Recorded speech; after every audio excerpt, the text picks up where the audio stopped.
Hot అంశాలపై debate news బెంచ్కి స్వాగతం. దేశంలో రాష్ట్రంలో జరుగుతున్నటువంటి కీలక పరిణామాలు, వాటి వెనకాల ఉన్నటువంటి వాస్తవాలు మాట్లాడేందుకు ప్రస్తుతం మనతో పాటు ఉన్నారు రాజకీయ విశ్లేషకులు లక్ష్మణ్. నమస్తే అండి.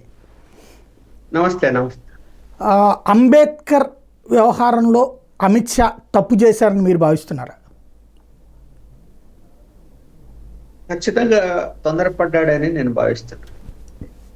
ఎందుకంటే కొంతమంది అంటే ఇప్పుడు రాజ్యాంగ నిర్మాత ఎస్సీ ఎస్టీలకు రిజర్వేషన్లు కల్పించడం వలన ఆ వర్గాలు ఆయన దేవునిగానే భావిస్తారు.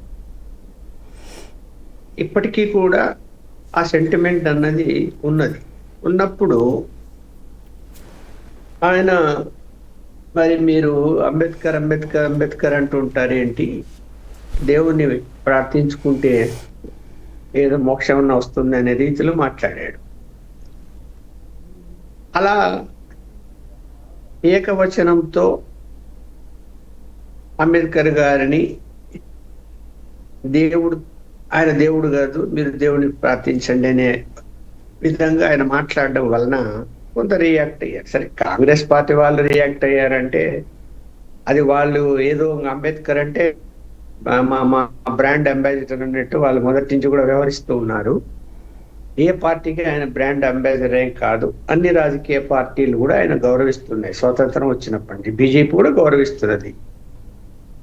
పార్టీ వేరు, వ్యక్తులు వేరు. వ్యక్తులు ఏదైనా ఆవేశంలో మాట్లాడేటప్పుడు ఒక మాట జారుతారు. అంత మాత్రాన మొత్తం పార్టీ అంతా కూడా వ్యతిరేకిస్తున్నది అనేటువంటిది నినాదం ఎత్తుకొని అంబేద్కర్ అంటే మావాడు అనేటువంటి పద్ధతిలో రాజకీయ కోణంలో వాళ్ళు మాట్లాడుతున్నారు కాంగ్రెస్ పార్టీ వాళ్ళు. మరి అంబేద్కర్ గారు రాజ్యాంగాన్ని రచించారు కదా అని మరి ఆయన ఎందుకు ఓడగొట్టారు? మరి పార్లమెంట్ ఎన్నికల్లో ఆయన ఎందుకు మళ్ళీ విభేదించాడు కాంగ్రెస్ పార్టీని? ఇవన్నీ కూడా చర్చనీయమైనటువంటి విషయాలు. ఏ రోజు మరి ఎందుకు మీరు ఆయన్ను మా నెత్తిన పెట్టుకున్నప్పుడు మరి ఆయనకు ఏం గౌరవించారు అప్పట్లో అంటే ఆయన గౌరవించలేదు అన్నదే మనకు రికార్డుల్లో తెలుస్తున్నది. ఇప్పుడు కేవలం ఓటు బ్యాంకు గురించి ఎప్పుడు కాంగ్రెస్ పార్టీ ముస్లిం మైనారిటీ వర్గాలను, ఎస్సీ ఎస్టీలను వాళ్ళు ఓటు బ్యాంక్ భావించి ఇంతకాలం గెలుస్తూ వస్తున్నారు.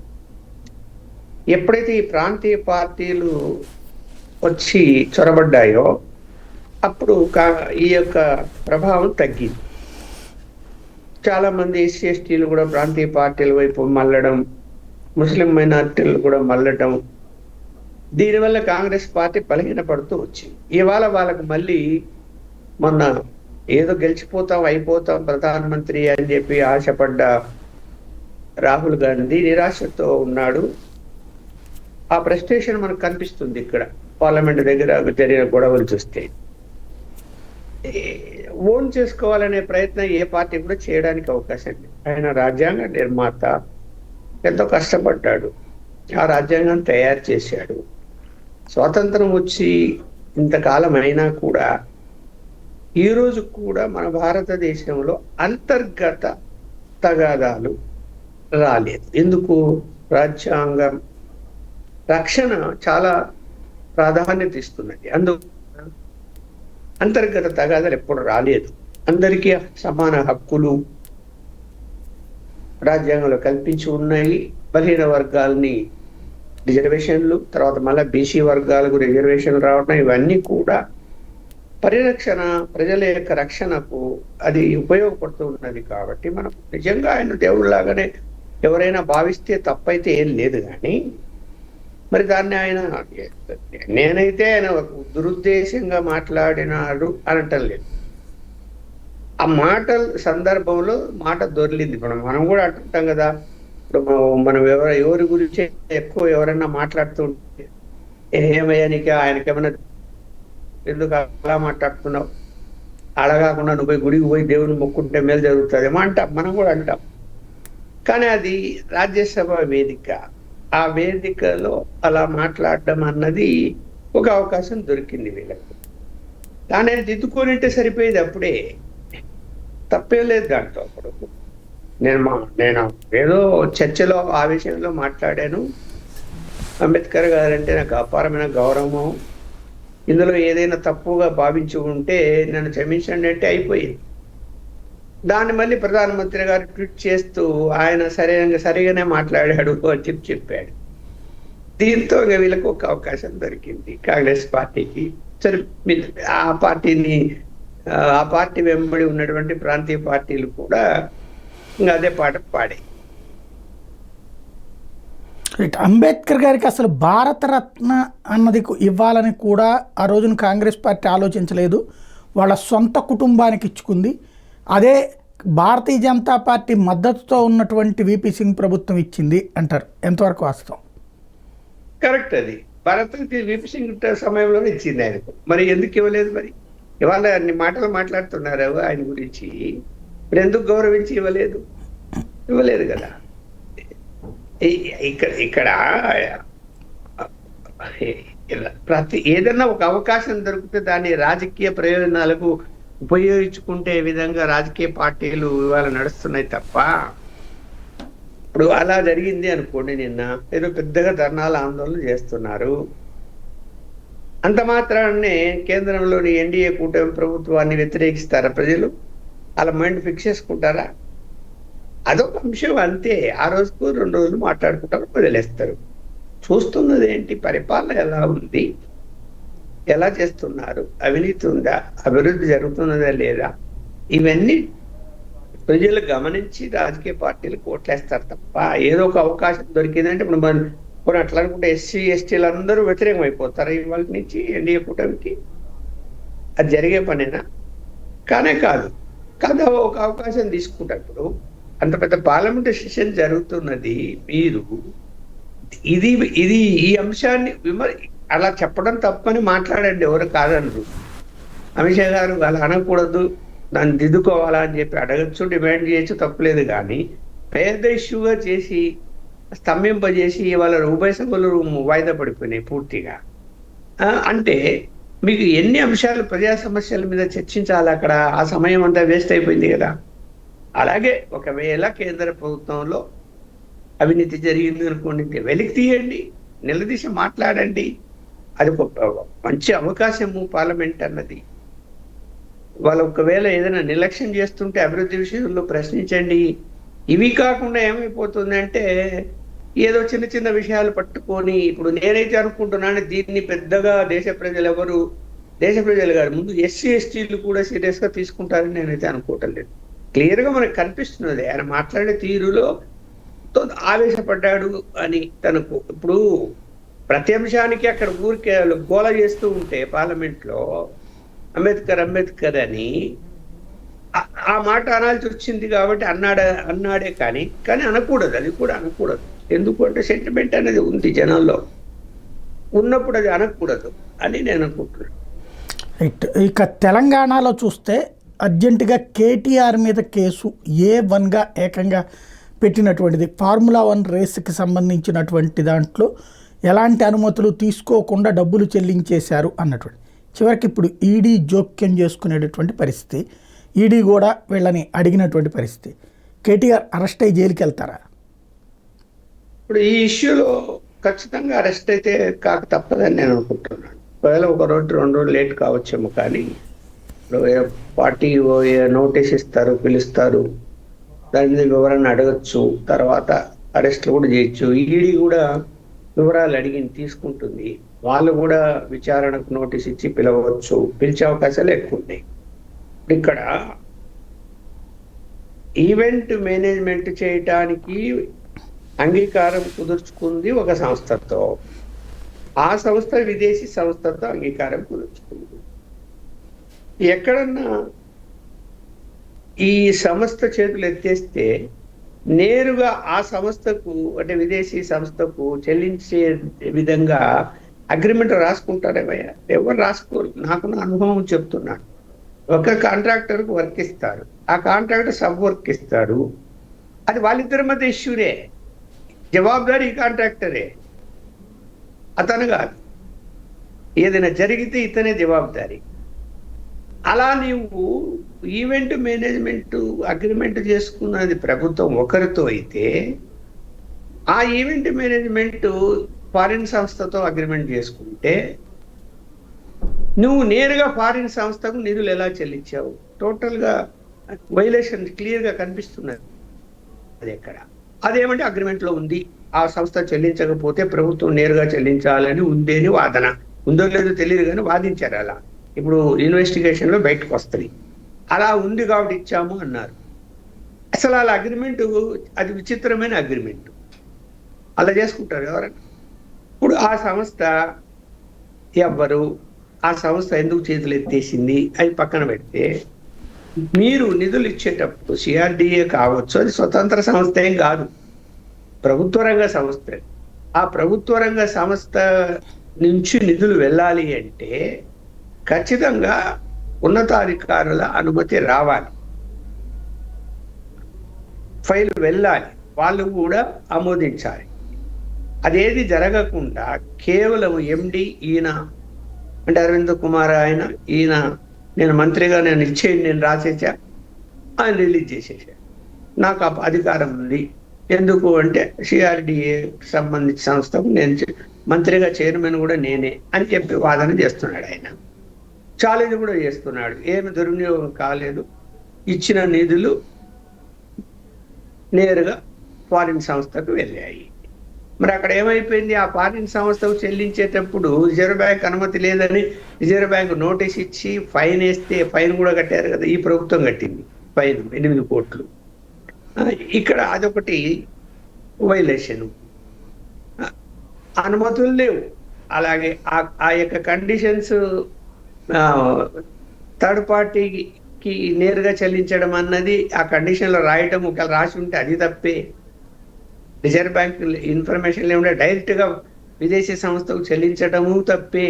ఇన్ని వైలేషన్స్ ఉన్నప్పుడు మామూలుగా బెనిఫిట్ ఆఫ్ డౌట్ అనేది చూస్తుంది కోర్టు. అనుమానం వస్తుందా లేదా, ఎందుకు ఇలా చేశారు, మీ ప్రయోజనం లేకుండానే ఎన్ని చేస్తారా అని చెప్పి అనుమానం వస్తుంది. ఇక్కడ అనుమానం వచ్చినప్పుడు ఆ మనీ తిరిగి మళ్ళీ ఎవరికైనా అందిందా ఇండియాలో, అది దాన్ని మనీ లాండరింగ్ అంటాం మనం. అక్కడికి వెళ్ళి ఇంకో కంపెనీకి పోయి, ఆ కంపెనీ నుంచి ఈ కంపెనీకి పోయి అలా తిరిగి ఎవరికైతే బెనిఫిట్ రావాలనో వాళ్ళకి అంది ఉంటే గనక అది ఖచ్చితంగా మనీ లాండరింగ్ కింద కేసు బుక్ అవుతుంది, విచారణ చేస్తారు వాళ్ళు. ఇప్పుడు విదేశీ సంస్థకు నేరుగా వెళ్ళింది కాబట్టి మనీ లాండరింగ్ జరిగి ఉండవచ్చు అన్నది అనుమానాలు వచ్చాయి. ఆ అనుమానాలకు నిజం చేసే విధంగా ఇవాళ ఈడీ క్లియర్గా ఏసీబీ ఇవ్వాలని ఎఫ్ఐఆర్ కాపీ, అలాగే దానకిషోర్ ఆయన ఎవరైతే ప్రిన్సిపల్ సెక్రటరీ ఉన్నాడో ఆయన స్టేట్మెంట్ కాపీ అన్నీ వాళ్ళు అడిగారు. నాకున్న సమాచారం మేరకంటే నేను వేరే ఛానల్లో కూడా చెప్పాను, ఈడీ రంగంలోకి దిగబోతున్నది అని అనగా అప్పటికి ఎక్కడ ఏ ఛానల్లో రాలేదు ఈడీ వస్తుంది రంగంలోకి దిగబోతుందని దిగి. అప్పటికే ఈడీ దీనికి సంబంధించినటువంటి పేపర్లలో వచ్చినప్పుడే పూర్తి సమాచారం సేకరించి ఉన్నది. వాళ్ళ దగ్గర సమాచారం ఉంది. అయితే అధికారికంగా కావాలి కాబట్టి ఇప్పుడు ఎఫ్ఐఆర్ అయింది కాబట్టి ఆ కాపీలు అడిగారు అంతే. ఇప్పుడు కదా కాపీలు, ఆయన స్టేట్మెంట్ ఇప్పుడు ఎఫ్ఐఆర్ ఇప్పుడుది కాబట్టి వాళ్ళు కేసు కట్టడానికి బలం అనమాట ఇది తీసుకున్నారు. ఖచ్చితంగా కేటీఆర్ ఇందులో తప్పించుకునే అవకాశమే లేదు. వైలేషన్స్ అన్నీ ఒక తప్పు, బ్రీచ్ ఆఫ్ ట్రస్ట్ సెక్షన్ వేశారు, అవినీతి సెక్షన్ వేశారు, మోసము సెక్షన్లు వేశారు, అన్నీ కూడా నాన్ బెయిలబుల్ ఇవి. మరి హైకోర్టుకి వెళ్ళాడు, అప్పుడే క్వాష్ పిటిషన్ వేశాడు, సరే సింగిల్ బెంచ్ రిజెక్ట్ చేసింది. ఇప్పుడు మళ్ళీ చీఫ్ జస్టిస్ ఫైల్ చేశారు, చూడాలి అని చెప్తుంది అనేది. ఇక్కడ ఎందుకు గవర్నర్ అవసరం అంటే ఏసీబీ చట్టాల్లో మార్పులు తీసుకొచ్చారు. ఏదైనా సరే ప్రజాప్రతినిధుల మీద కేసులు పెట్టాలి అంటే గవర్నర్ అనుమతి తప్పనిసరి ఉండాలని. ఇప్పుడు గతంలో చంద్రబాబు నాయుడు గారిని అరెస్ట్ చేసినప్పుడు అక్కడ అనుమతి తీసుకోలేదు కాబట్టి అది పెద్ద ఇష్యూ అయింది. ఆయనకు బెయిల్ రావడానికి కూడా అదే కారణం, అనుమతి తీసుకోలేదు అని. వాళ్ళు మర్చిపోయారు, తీసుకోవాలా అన్న విషయం మర్చిపోయి అలా చేశారు. ఇప్పుడు అలా కాదు, ఖచ్చితంగా వీళ్ళు గవర్నర్కి పంపారు. సరే గవర్నర్ కూడా లీగల్ ఒపీనియన్ తీసుకోవాలి కాబట్టి కొంత లేట్ అయింది. అది కావాలని చేశారని నేనైతే అనుకోవడం లేదు. లీగల్ ఒపీనియన్ కొంచెం లేట్ అయింది, పర్మిషన్ ఇచ్చారు.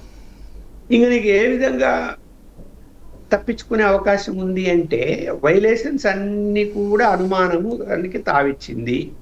ఒకవేళ ఏమో వాళ్ళ దగ్గర మరి ప్రభుత్వం దగ్గర ఏసీబీ దగ్గర కానీ లేకపోతే ఈడీ వాళ్ళ దగ్గర కానీ ఈ 55 కోట్లు అక్కడికి పోయిన తర్వాత అందులో కొంత నిధులు తిరిగి వచ్చాయేమో అన్నది సమాచారం ఉందేమో ఖచ్చితంగా ఇన్వెస్టిగేషన్లో బయటకు వస్తుంది. రైట్.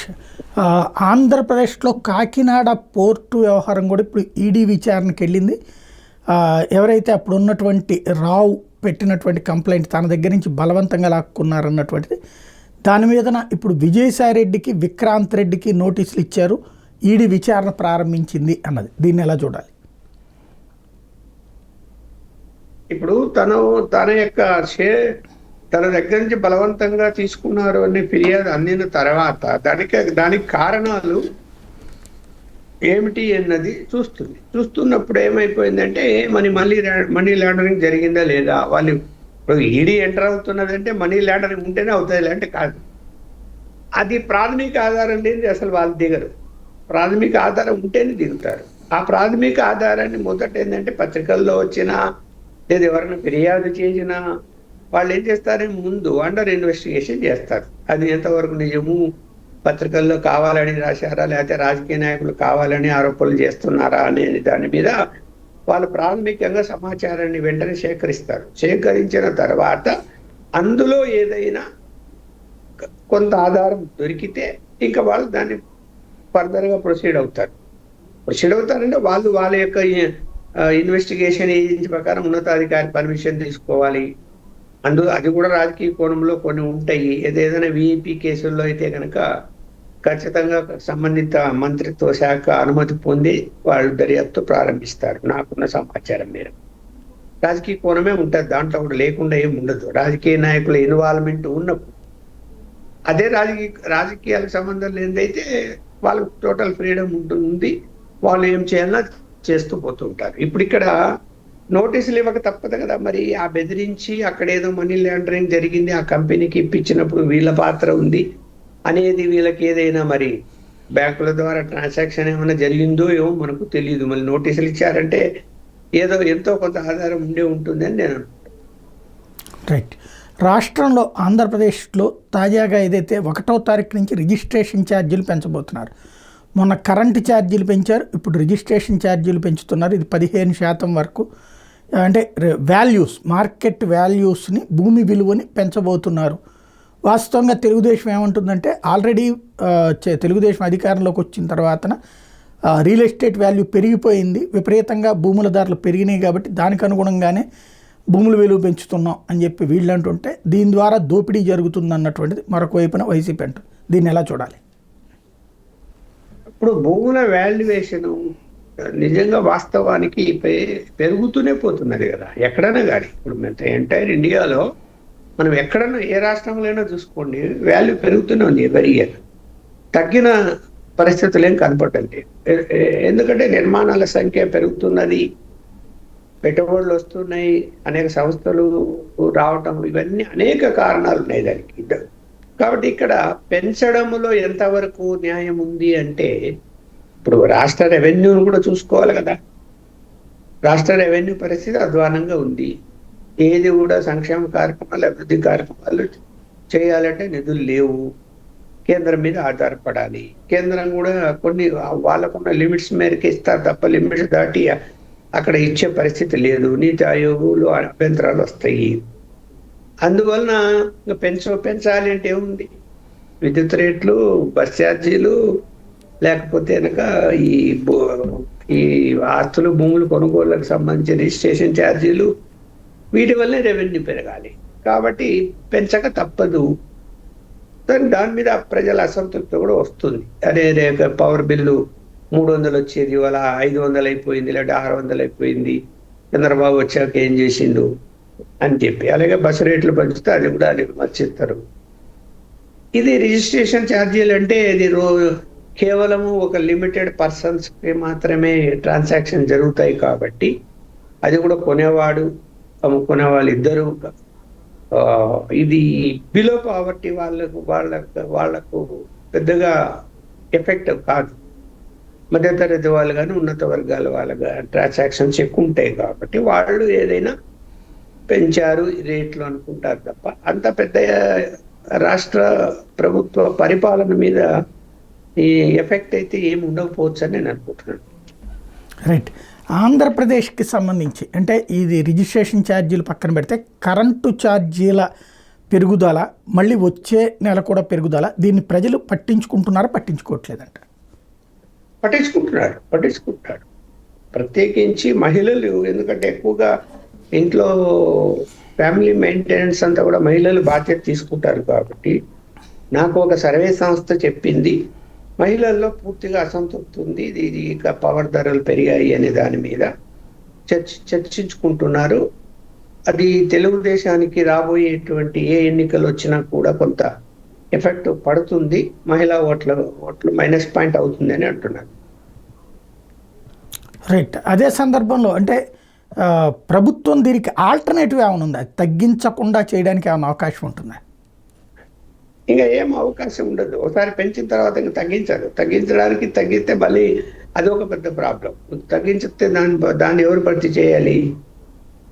రాష్ట్ర ప్రభుత్వం నిధులు ఉన్నాయి. అప్పుడు డిస్కమ్లో డబ్బులు చెల్లించాలి. నువ్వు సబ్సిడీ ఇస్తావు, డిస్కమ్ మళ్ళీ రాష్ట్ర ప్రభుత్వం కట్టాలి. ఎక్కడి నుంచి తీసుకొస్తారు? సమస్య అదే కదా. ఆర్థిక వనరులు పెరగకుండా వచ్చే రెవెన్యూ సరిపోని పరిస్థితుల్లో పెంచిన వాటిని ఇంకా తగ్గించుకుంటే మళ్ళీ ప్రయోజనం ఏముంటుంది? ఇంక సరే అసంతృప్తి ఉంటే ఉంటుంది అని ఏదో మనం ఎన్నికలు వచ్చినప్పుడు వాళ్ళని కన్విన్స్ చేసుకుంటామని భావిస్తుంటారు వాళ్ళు, అధికార పార్టీ వాళ్ళు. రైట్. మరొక ప్రధానమైనటువంటి అంశం ఇప్పుడు రేషన్ బియ్యపు కుంభకోణం 5 రాష్ట్రాల నుంచి ఆంధ్రప్రదేశ్కి వస్తుంది, ఇక్కడి నుంచి విదేశాలకు వెళ్తుంది. దీన్ని ఇప్పుడు కంప్లీట్గా నిరోధిస్తున్నాం, ఇక్కడ కాకినాడ పోర్టుకి సంబంధించి అన్నటువంటిది ఒక పక్కన పవన్ కళ్యాణ్ చేస్తున్నటువంటిది. మరొక పక్కన ప్రజలు కూడా ఇప్పుడు రేషన్ కార్డులు 3.5 లక్షల మంది దాకా ఆల్రెడీ అనర్హులు ఉన్నారు. అలాగే వాళ్ళకి పింఛన్లు వాళ్ళకి తొలగించబోతున్నాము అన్నటువంటిది. ఈ 2 ఉదంతాలు అంటే రేషన్ ఒక పక్కన దుర్వినియోగం అవుతుంది, రెండో పక్కన ఎక్స్పోర్ట్ అవుతుంది, ఇంకో పక్కన పింఛన్ల తొలగింపు. ఈ ఉదంతాలు ఎలా చూస్తారు? ఇప్పుడు పేద ప్రజల యొక్క ఉపయోగాలు ఏవైతే ఉన్నాయో అవి కాస్త ఉన్నత వర్గాలకు కూడా ఉండని ఇవి మనకు కూడా అనేటువంటి ఒక దురాలోచనతో నాకు తెలిసిన మిత్రుడే ఒకడు కోటీశ్వరుడు, అతనికి రేషన్ కార్డు, తన రేషన్ ఎప్పుడు తెచ్చుకోడు. ఏమంటాడు నాతో, నువ్వెందుకు పెట్టుకున్నావా, సరెండర్ చేసేయచ్చు కదా అంటే, ఉండని దేనికైనా ఉపయోగపడుతుంది ఎప్పుడు ఏదైనా సమస్య వచ్చినప్పుడు అని. తర్వాత నాకు ఓ రోజు ఫోన్ చేశాడు, నాకు నువ్వు ఇమ్మీడియట్గా నాకు మెడికల్ ప్రాబ్లం వచ్చింది, ఈ రేషన్ కార్డు ఉండడం వల్ల అక్కడ 5 లక్షలు బిల్ అయితే అది మాఫీ అయిపోయింది కదా, 5 లక్షలు మిగిలిపోయింది కదా అంటాడు. ఏం చెప్పాలి దానికి? నీకేమైంది, 5 లక్షలు కట్టలేవా, కోటీశ్వరుడు నువ్వు, దానికి పడతావేందే అని. అలా మనుషులు అలా తయారయ్యారు. అందువల్ల ఏంటి, ఇక్కడ అర్హత ఉన్నటువంటి వాళ్ళు కాకుండా అర్హత లేని వాళ్ళ విషయంలో ఏరివేయటం తప్పేమీ లేదు, ఏమి తప్పులేదు. రెవెన్యూ నీకు ఉండి, ఆస్తిపాస్తులు ఉండి, నువ్వు బియ్యం రేషన్ కార్డు దగ్గర పెట్టుకుని నువ్వు బియ్యం తెచ్చుకోకపోతే నీ బియ్యం స్మగ్లింగ్ అయిపోతుంది కదా. నీకు ఇచ్చినట్టు రాసుకుంటాడు, వాడు అమ్మేసుకుంటాడు.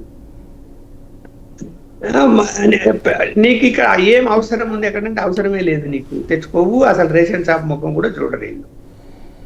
కాబట్టి అలాంటి వాళ్ళ విషయంలో అంటే సర్వే కరెక్ట్ జరగాలి, ఐడెంటిఫికేషన్ సరిగా ఉండాలి. అట్లని కొంతమంది పేద ప్రజలు కార్డులు రద్దు చేస్తామంటే కుదరదు కదా. ఈ వ్యవస్థలో ఏంటంటే అధికారులు కానీ రెవెన్యూ సిబ్బంది కానీ ఐడెంటిఫై చేసే విషయంలో రాజకీయ కోణంలోకి వెళ్ళకూడదు, నిష్పక్షపాతంగా చేయాలి. అలా చేయరు. ఎమ్మెల్యే చెప్పాడు ఉప్ప లక్ష్మణ్ కార్డు పీకేమన్నాడు, పీకేస్తాం, లేదు ఉప్ప లక్ష్మణ్కి ఇమ్మన్నాడు ఇచ్చేద్దాం అనేటువంటి పద్ధతిలో ఈ అధికారులు వ్యవహరిస్తారు. అది కరెక్ట్ కాదు. వాస్తవ పరిస్థితులు ఏంది, ఆయన ఉప్ప లక్ష్మణ్ ఏంటి, ఎలా ఉన్నాడు, ఆయన ఆస్తిపాస్తులు ఏంది, అని ఇంటికి వెళ్ళి చూసే కదా కార్డులు కేటాయిస్తారు. అలా ఏమి ఉండదు. ఆయన ఆఫీసులో కూర్చొని విజిట్ చేసినట్టు చేయకపోయినా విజిట్ చేసినట్టు రాసుకొని కార్డు అందజేస్తారు. అది ఆ సిస్టమ్ను మార్చాలి అంటే అంత సులభం కాదు. అలా అలవాటు పడిపోతారు రెవెన్యూ వాళ్ళు. మార్చాలి. ఇప్పుడు తగ్గించడం వలన ఈ యొక్క అవినీతి కంట్రోల్ అవుతుంది కదా. స్మగ్లింగ్ 3 లక్షల మంది కార్డులు అసలు అర్హులు కానప్పుడు 3 లక్షలకి అయ్యే రేషన్ ఎంత అవుతుంది ప్రతి నెల 20 కేజీల ప్రకారం? ఎంత అది ఈ పోనీ ఆపుతున్నారా దీన్ని స్మగ్లింగ్ అంటే? ఏం ఆపడం లేదు. నేనైతే అనుకుంటున్నాను ఈ ప్రభుత్వం కూడా ఎంత కఠినంగా వ్యవహరించినా కూడా స్మగ్లింగ్ ఆపలేదు. నేను జర్నలిస్ట్ అయినప్పటి నుంచి రేషన్ బియ్యం అమ్ముకుంటున్నారని వార్తలు రాస్తూనే ఉన్నాను 43 సంవత్సరాలు. ప్రతి సంవత్సరం చూస్తూనే ఉన్నా ఎక్కడేం జరుగుతుంది అని. ఎప్పుడు ఏ ప్రభుత్వ పరిపాలనలో కూడా రేషన్ స్మగ్లింగ్ ఆగిన సందర్భాలే లేదు. అప్పుడు ఈ పోర్టు లేనప్పుడు ఫస్ట్ చెన్నైకి పోయేవి. చెన్నై నుంచి విదేశాలకు బియ్యం వెళ్ళేది. దారుణంగా మొత్తం అసలు ఎంత దారుణం అంటే విశాఖపట్నం నుంచి కడపకు బియ్యం రావాలి. అక్కడ స్టాక్ పాయింట్ ఉంటుంది సివిల్ సప్లైది. ఆ పాయింట్ నుంచి మళ్ళీ అసెంబ్లీ నియోజకవర్గాల స్టాక్ పాయింట్కి పోవాలి. అక్కడ గోడౌన్ ఉంటాయి. అక్కడి నుంచి డీలర్లకు పోవాలి. మొత్తం విశాఖపట్నం నుంచి కడపకు వచ్చినట్టు, కడప పాయింట్ నుంచి మళ్ళీ నియోజకవర్గ పాయింట్కి పోయినచ్చు, అక్కడి నుంచి డీలర్లకు పోయినట్టు మొత్తం రికార్డులు సృష్టించారు. ఏమి రాలేదు. విశాఖపట్నం నుంచి అటే వెళ్ళిపోయాయి బియ్యం విదేశాలకు.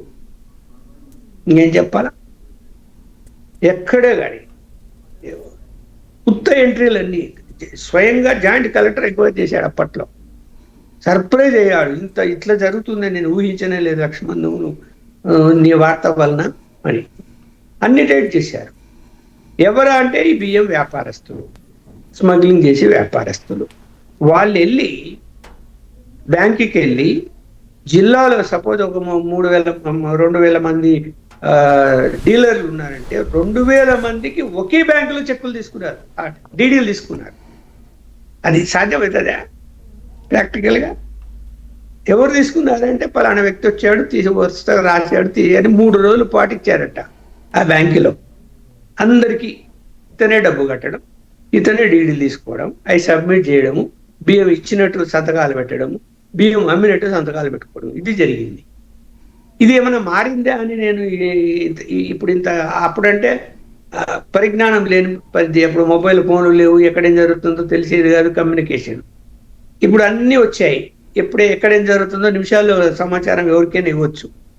అంటే ఇప్పుడు కూడా అలాగే జరుగుతుంది. ఇప్పుడు కూడా అలాగే జరుగుతున్నది. మీరు ఇప్పుడు వాలంటరీ వ్యవస్థను పక్కన పెట్టారు. ప్రతి వాలంటీర్ను డీలర్ షాప్లో కూర్చోబెట్టమనండి. బియ్యం ఎన్ని వస్తున్నాయి, ఎన్ని పోతున్నాయి, ఎవరు వస్తున్నారు, ఎవరు పోయారు, అక్కడ కూర్చొని రాయమని చూద్దాం. మొత్తం బండారం ఉంటే బయటపడుతుంది. అతను లొంగకుండా ఉండాలి, వాళ్ళకి లొంగిపోకుండా ఉండాలి. అయ్యా బాబు నీకు శాలరీ ఇస్తాం, అప్పుడు కూర్చో, 10,000 ఇస్తామన్నాం కదా అని చెప్పి కూర్చోబెట్టండి. వాడు వదులుతాడేమో వదులుతాడు. అక్కడ ఏమైపోతుంది? ఇప్పుడు మామూలుగా స్టాక్ ఇచ్చినప్పుడు డీలర్కు 100 మందికి వాడు పంచాలనుకోండి, 50 మంది తీసుకుపోయారు అనుకుందాం. మిగతా 50 మందికి బియ్యం స్టాక్ తన దగ్గర ఉన్నట్టు తను రిపోర్ట్లు తెలపాలి నెక్స్ట్ మంత్. అప్పుడు 50 బస్తాలు తగ్గించి మిగిలిన బస్తాలు ఇస్తారు. అలా ఎవరైనా ఇస్తున్నారా? మొత్తం 100% తీసుకుపోయినట్టు రాసేసుకుంటారు శుభ్రంగా. చూడండి, ఏ డీలర్షిప్ దగ్గర కనపోండి 100% అమ్మేసినట్టు రాసుకుంటాడు. బ్రాట్ ఓవర్కు చూపించాలి. చూపిస్తే అవి తగ్గించి మిగతా వాడు అక్కడి నుంచి పంపిస్తాడు. అలా ఏమి జరగటం లేదు. స్మగ్లింగ్ అనేది జరుగుతుంది. ఎవరిదైతే బియ్యం తీసుకోరో వాళ్ళ కార్డు క్యాన్సిల్ అని కదా, బియ్యం తీసుకొని వాళ్ళ కార్డు క్యాన్సిల్ అవుతాయని కదా, 3 నెలలు తీసుకోకపోతే క్యాన్సిల్ అనేది ఓ భయం కదా.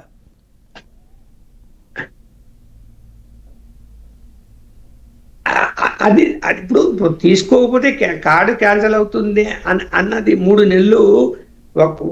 3 నెలలు తీసుకోతే క్యాన్సిల్ అవుతుంది. 1 నెల తీసుకోలేదు, 2వ నెలలో తీసుకున్నాడు అనుకోటి, ఎంట్రీ అవుతుంది కదా.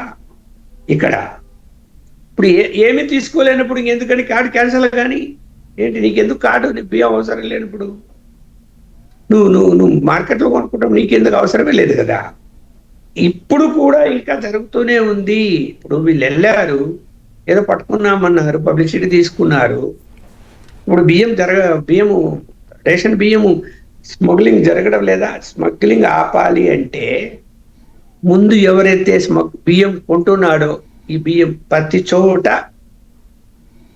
జిల్లాలలో, పెద్ద పెద్ద సిటీలలో, టౌన్లలో ఎవరిని కామన్ మ్యాన్ అడిగినా కూడా ఎవడు బియ్యం వ్యాపారం చేస్తాడు, ఎవడు రేషన్ బియ్యం కొట్టాడు చెప్తాడు. పోలీసు వ్యవస్థకు తెలీదా? లేకపోతే రెవెన్యూ వ్యవస్థకు తెలీదా ఎవడు కొనేది? వాడు ఐడెంటిఫై అయి ఉంటాడు. బియ్యం వ్యాపారం చేసేవాడు వాడే కొంటుంటాడు అన్ని. వాని మీద పీడీ యాక్టులు పెట్టి లోపల దొబ్బండి అందరినీ చూద్దాం. జరుగుతున్న స్మగ్లింగ్ కొనేవాడు ఎవడు? ఇంకా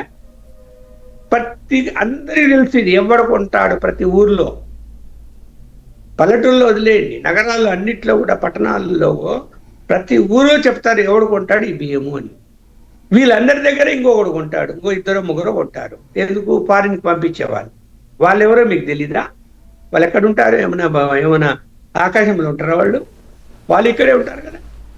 తెలీదా? అంటే వాళ్ళందరూ కూడా రాజకీయ నాయకులు షెల్టర్ తీసుకొని వాళ్ళకు మామూలు ఇచ్చుకుంటూ వాళ్ళు బతుకుతున్నారు. అది ఒక పార్టీ అని కాదు, అన్ని పార్టీల వాళ్ళు.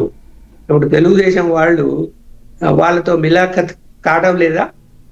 ఒక్కసారి నిజంగా చిత్తశుద్ధి ఉంటే మీ తెలుగుదేశం కార్యకర్తలందరినీ, లేదా బీజేపీ కార్యకర్తలు, లేదా జనసేన కార్యకర్తలు రేషన్ డీలర్ దగ్గర కూర్చోమనండి, చిత్తశుద్ధితో కూర్చోమనేటువంటి పక్కలో. మీకు బండారం అంతా పడుతుంది కదా. మీరు ఆ పని చేస్తారా? చేయరు. అంతా మీకు పని. వాడి చేతి తీసుకోవాలా? మీరు చెప్పింది వాడు వినాలా? ఇదే కదా జరుగుతున్నది. మరి మీ కార్యకర్తలు ఉన్నారు కదా, ఏం చేస్తున్నట్టు మరి? ఏమయ్యా బియ్యం ఈ నెల ఎన్ని వచ్చాయి చూపించు, బస్తాలు ఎంచు, ఎంతమందికి ఇచ్చావు, సంతకాలు ఎవరు? ఎంతసేపు కనుక్కుంటారు? ఆడెళ్ళి కూర్చుంటే చెయ్యరు, ఏమి చెయ్యరు. అది జరుగుతూనే ఉంటుంది. నేనైతే నమ్మడం లేదు బియ్యం స్మగ్లింగ్ ఆగిపోతుంది అంటే. నేనైతే నమ్మడం లేదు. పవన్ కళ్యాణ్ అంటే ఇంకా 10 మంది వచ్చినా కూడా ఆగదు. రైట్. పింఛన్ల తొలగింపు అన్నటువంటి 3.5 లక్షల మంది దొంగలు పింఛన్లు తీసుకుంటున్నారు, దాన్ని ఆపుతాము, అట్లాగే ఇట్లాంటి వాళ్ళ మీదన కేసులు పెడతామంటున్నారు. గతంలో ఇట్లాగే పింఛన్లు ఆల్రెడీ ఇస్తున్న వాళ్ళు అనర్హులయ్యారు, ఏదో 300 యూనిట్లు వాడారని లేకపోతే ఇంకొకటి అని చెప్పినప్పుడు నిన్నటిదాకా అర్హులు అకస్మాత్తుగా అనర్హులు ఎట్లా అవుతారంటూ ఇదే పార్టీలు ఉద్యమం చేసినాయి. ఇప్పుడు అధికారంలోకి వచ్చాక వాళ్ళందరూ దొంగ పింఛన్లు ఇవాళ అని చెప్పి మాట్లాడుతున్నారు. ఏమవుతుంది ఇది? ఇప్పుడు రాజకీయ కోణంలో మాట్లాడడం తప్ప చిత్తశుద్ధి ఉండాలి ఇందులో కూడా. ఇప్పుడు పెన్షన్లు అనేది దాని ఉద్దేశం ఏంది? బతకలేని పరిస్థితుల్లో వయస్సు భారం మీద పడి, లేకపోతే వికలాంగులయ్యో, వాళ్ళకి ఆసరా లేక ఉన్నటువంటి పరిస్థితుల్లో వాళ్ళకు పెన్షన్లు ఇవ్వాలి. చాలా మంది ఏం చేస్తున్నారు? ఇప్పుడు మా బంధువులే సొంతం కడప జిల్లాలో ఇంట్లో అన్ని రకాల ఆదాయ అంటే అన్ని రకాల సబ్సిడీలు ఏవైతే గత ప్రభుత్వం ఇచ్చిందో మహిళలకని వృద్ధులకని అట్లా ఒకే ఒక ఫ్యామిలీలో నెల అవుతూనే 60-70 వేలు వచ్చేది. ఎంత మోసం అది! ఇవ్వాలా? ఎవరి సొమ్మది? ఇక్కడ అక్కడ ఎందుకు అలా జరుగుతుంది అంటే ఆ లోకల్ లీడరు ఇంటికి వచ్చి రేపు మాకు ఓటేయాలా, నీకు ఇవన్నీ రాస్తున్నామని చెప్పి రాపిచ్చి ఇప్పిస్తున్నాడు. అలా జరిగాయి. ఇప్పుడు అలా జరగకుండా మీరు ఆపుతారా? మీరు ఆపలేరు.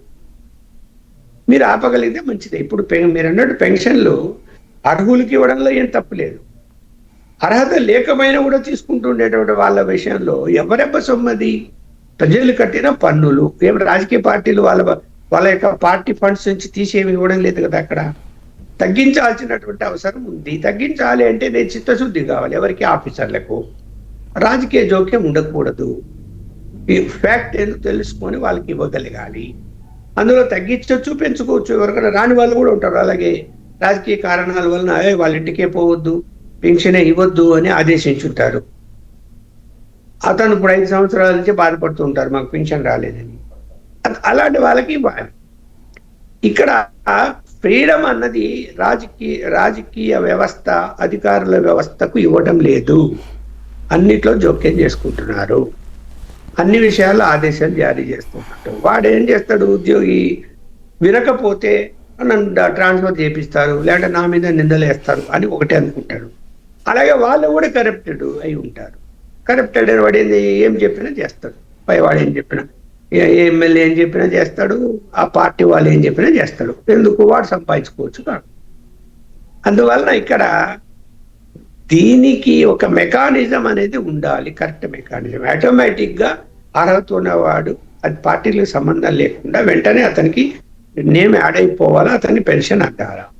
అలాగే అనర్హత, అసలు అర్హత లేకున్నా కూడా తీసుకున్న వాళ్ళు ఆటోమేటిక్గా రిమూవ్ కావాలా.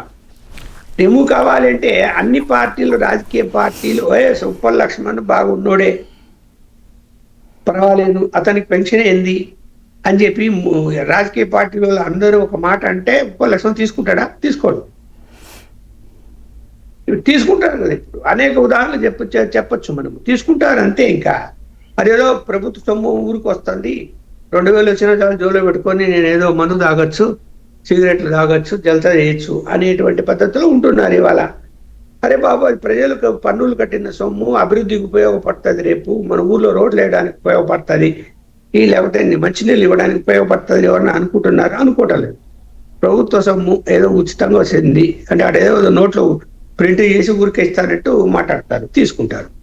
ఇప్పుడు తీసుకునే వాళ్ళు కూడా అర్హత లేని వాళ్ళు తీసుకోకూడదు. ఇప్పుడు గ్యాస్ మీద సబ్సిడీ వచ్చింది, ఒకసారి అనౌన్స్మెంట్ ఇచ్చింది కేంద్ర ప్రభుత్వం.